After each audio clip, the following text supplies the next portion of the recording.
నమస్తే, నేను Dilip. Welcome to our channel.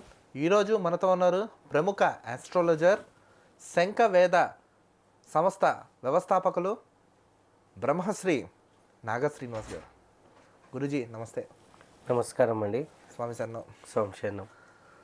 స్వామి, ప్రధానంగా ఈ మధ్య మనం వింటున్నాం మూడాలు. అసలు ఈ మూడాలు అనేవి ఎందుకు వస్తాయి? అసలు మూడం అంటే ఏంటి? దాని వెనకాల ఉన్న అర్థం ఏంటి? కొంచెం ఆ మూడాల గురించి కొంచెం చెప్పండి. యూజువల్ ఏంటంటే ట్రాన్సిట్ ఉన్నప్పుడు సూర్యగ్రహం పవర్ తట్టుకోవడం చాలా కష్టం. సూర్యుడికి దగ్గర ఏ గ్రహం వెళ్ళినా కానీ కంబస్ట్ అయిపోతుంది. ఇది వినుంటారు, బ్లాస్ట్ అయిపోతున్నాను. కంబస్ట్ అయిపోతుంది. కంబస్ట్ అంటే తన ఎనర్జీని కోల్పోతుంది. ఆ ఎనర్జీ సూర్యుడి వశం అయిపోతుంది. దాన్నే మూడం అంటారు. కంబషన్ ఈజ్ నథింగ్ బట్ మూడం. సో కొన్ని గ్రహాలకి కొన్ని డిగ్రీస్ మధ్యలో ఉంటుంది.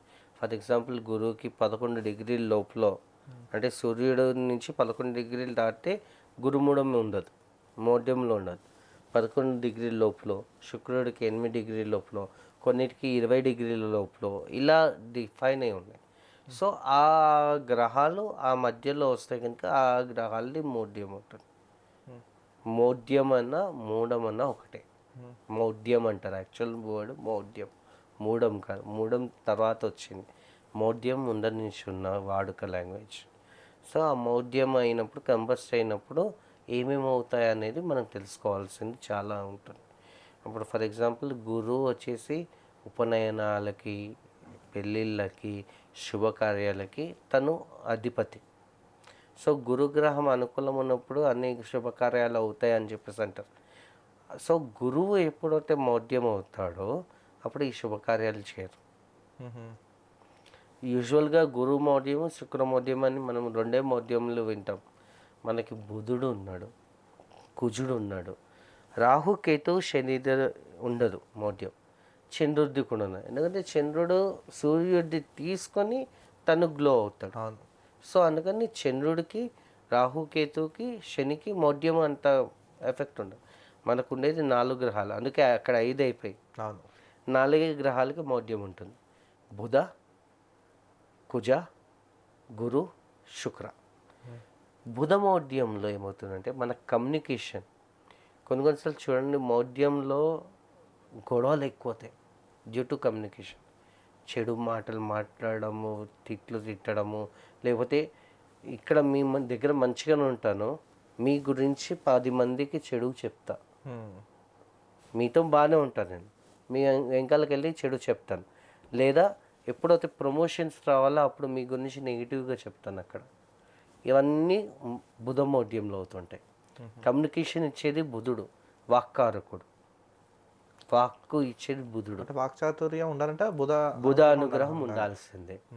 అంటే మీరు ఇప్పుడు వాక్కు బాగుంది, మీరు మంచిగా చెప్పగలుగుతున్నారంటే బుధుడు బాగున్నట్టే మీకు. అంటే బుధుడు మంచి స్థానంలో ఉన్నాడు. మంచి స్థానంలో ఉండాలి. అండ్ కంబస్ట్ అయ్యి ఉండకూడదు. కంబస్ట్ అయితే చెడు మాటలే ఎక్కువ వస్తాయి. ఏ కమ్యూనికేషన్ చేసినా కానీ నెగిటివ్ కమ్యూనికేషన్ ఎక్కువ ఉంటుంది, కానీ పాజిటివ్ కమ్యూనికేషన్ ఎక్కువ ఉండదు. సో అది బుధుడిది. కుజుడు మౌఢ్యం అయినప్పుడు ఏంటంటే విపరీతమైన కోపం. అది ఎలా అంటే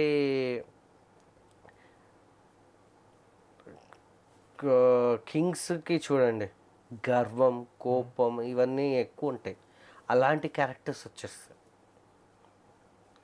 కుజుడు మౌఢ్యమైనప్పుడు. గురు మౌఢ్యంలో ఇందాక చెప్పినట్లు శుభకార్యాలు ఏవైతే ఉన్నాయి. శుక్ర మౌఢ్యంలో లగ్జరీ ఐటమ్స్, లగ్జరియస్ లైఫ్, లేదా ధనముది ఏదైతే ఉంటుందో అవన్నీ కంట్రోల్లో ఉంచుకోవాలి. ఇప్పుడు శుక్రమౌఢ్యం నడుస్తుంది ఫిబ్రవరి 20 వరకు. ఈ టైంలో లగ్జరీ కార్స్ అని, లగ్జరీ విల్లాస్ అని, లగ్జరీస్ లైఫ్ ఉండాలని చెప్పేసి కుతూహలంతో ఎవరైతే డబ్బులు పెడతారో వాళ్ళందరూ లాసెస్ వెళ్తారు. అంటే ఎవరు కొనడం కానీ అమ్మడం కానీ ఏం చేయకూడదు అంట. కొనడం, అమ్మడము, శుభకార్యాలు ఏవి అవ్వరు. శుక్రుడు కూడా వివాహకారకుడే, వివాహానికి కూడా శుక్రుడే. అందుకే చూడండి, మీకు శుక్రమౌఢ్యం, గురుమౌఢ్యంల గురించి చెప్తారు, అక్కడ ఏది అవ్వదు. ఇప్పుడు పెళ్లి ముహూర్తాలు లేవు. పుష్యమాసంలో ఎలా ఉండవు, మార్గశిర మాసంలో లేవు పెళ్ళిళ్ళు. గత 15 రోజుల నుంచి పెళ్ళిళ్ళు లేవు కదా. ఎందుకు? నవంబర్ 30 నుంచి శుక్రమౌఢ్యం స్టార్ట్ అయ్యింది. అప్పటి నుంచి నడుస్తుంది, ఫిబ్రవరి 20 వరకు ఉంది. సో ఈసారి మాఘమాసం కూడా ఎర్లీగా వచ్చింది. మీకు ఎప్పుడు ఇప్పుడు పుష్యమాసం 20 తారీఖు నుంచి ఉంది. సో జనవరి 20 నుంచే మాఘమాసం. మాఘమాసం అయిపోయే టైంలో లాస్ట్ మూమెంట్లో మీకు శుక్రమోడ్యం ఆఖరవుతుంది. ఇంకా దాని తర్వాత ఫాల్గుణ మాసంలో చేసే కానీ చైత్ర మాసంలో చేసుకోవచ్చు బెస్ట్ అని చెప్పేసి కొత్త సంవత్సరంలో వెళ్తారు. ఇంకా అంటే వీటి వల్ల ఏమైనా నష్టం, లాభం లేదా ప్రాణ నష్టం అలాంటివి ఏమైనా ఉంటాయా? ప్రాణ నష్టం అంటే మెయిన్గా కుజమోడ్యం ఉన్నప్పుడు హెల్త్ ఇష్యూస్ వస్తాయి, లాసెస్ ఉంటాయి. మన యాంగర్ వల్ల వచ్చే హెల్త్ ఇష్యూస్ అది. ఏదైతే యాంగరు, కోపం అన్నా, గర్వం అన్నా, అహంకారం అన్నా ఇవన్నీ ఒకటే అనిపిస్తుంది, కానీ ఒక్కొక్క దానికి ఒక్కొక్క ట్రిగ్గర్ పాయింట్స్ ఉంటాయి. అదే అహం రావడానికి వేరే ట్రిగ్గర్ పాయింట్ ఉంటుంది, కోపం రావడానికి వేరే ట్రిగ్గర్ పాయింట్ ఉంది. సెల్ఫ్ని ఎక్కువ అంటే అహం వస్తుంది. మీ చుట్టుపక్కల ఉన్న వాళ్ళని మీతో పాటు మిమ్మల్ని కలిపితే కోపం వస్తుంది. అవును. సో ఒక్కొక్క దానికి ఒక్కొక్కటి ఉంటుంది, అదంతా కుజ మౌఢ్యంలో వస్తుంది.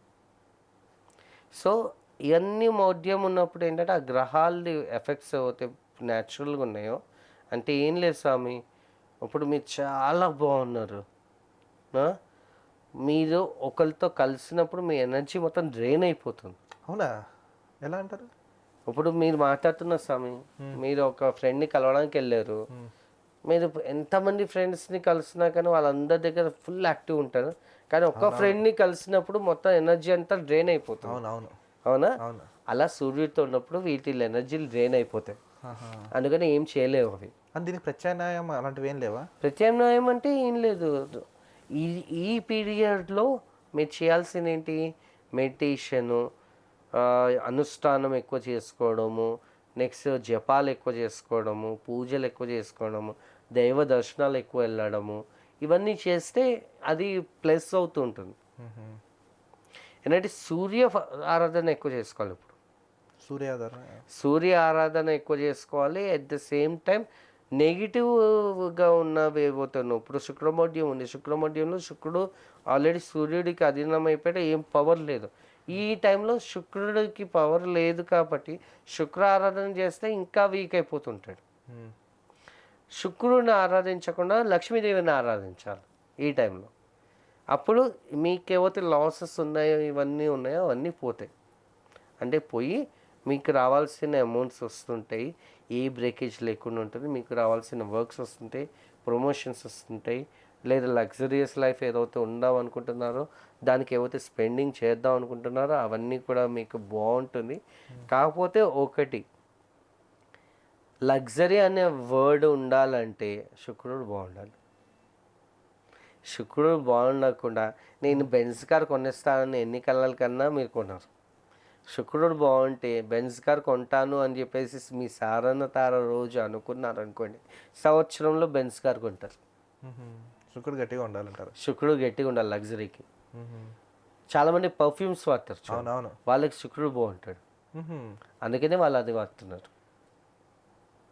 అంటే ఆ టైం వచ్చే వరకు ఇవి చేసుకోవాలి, లేదా ఆగాలి అంతే. ఇప్పుడు అయితే కంప్లీట్ ఆగమనే చెప్తాను. రియల్ ఎస్టేట్ మీద పెట్టినా కానీ ఓకే, కానీ మరీ ఎక్కువ పెట్టకండి. 10 లక్షల స్థలం ఎక్కడైనా దొరికితే ఆ 10 లక్షలే ఇన్వెస్ట్ చేయండి. నేను 5 కోట్లు పెడతా, 10 కోట్లు పెడతా అని చెప్పేసి ఎకరాలు కొనేసుకొని దాన్ని ఫుల్ లగ్జరీ విల్లాస్ కట్టేస్తానని చెప్పేసి ఇప్పుడు మాత్రం డిసైడ్ చేసుకోకండి. ఆ డెసిషన్ అంతా శుక్రుడు మళ్ళీ మౌఢ్యం నుంచి బయటికి వచ్చాక చేసుకోవాలి. ఇక్కడ చిన్న చిన్న బిట్స్ తీసుకుని ఆ బిట్స్ని పెట్టుకోవడం బెస్ట్. ఇప్పుడు ఉన్నప్పుడు మ్యాక్స్ 25 lakhs దాటే ఏ పెట్టుబడి పెట్టకూడదు. ఆఫ్టర్ ఫిబ్రవరి 20 తర్వాత చేసుకోవచ్చు. ఫిబ్రవరి 20 తర్వాత మీరు ఎన్ని కోట్లు పెడతారో పెట్టుకోండి, ప్రాబ్లం లేదు. ఏంటంటే శుక్రమౌఢ్యం అయిపోతుంది కాబట్టి ఆ పవర్ ఉంటుంది కాబట్టి ఇస్తాడు. అది చాలా ఇంపార్టెంట్ అది. అందుకని ఆ ఒకటే రాశిలో ఉన్నా కానీ ఎన్ని డిగ్రీస్ డిఫరెన్స్లో ఉన్నారనేది చాలా ఇంపార్టెంట్. ఈ డిగ్రీస్ డిఫరెన్స్ చూడరు. బుధుడు సూర్యుడు కలిస్తే బుధాదిత్య యోగం అంటారు, కానీ బుధుడు సూర్యుడు ఒకేలా ఆ డిగ్రీస్లో కలిస్తే బుధుడు ఎఫెక్ట్ పోయి మీకు మాట ఉండదు. సో అలా కలిసిన గ్రహాలు ఏవవుతున్నాయో 5 గ్రహాలు ఉన్నాయనుకోండి, 5 గ్రహాలకి ఇది అంటే సూర్యుడితో పాటు ఉన్న 5 గ్రహాల్లో దేనిది క్షీణమైంది, దేనిది ఇది కంబస్ట్ అవ్వలేదు.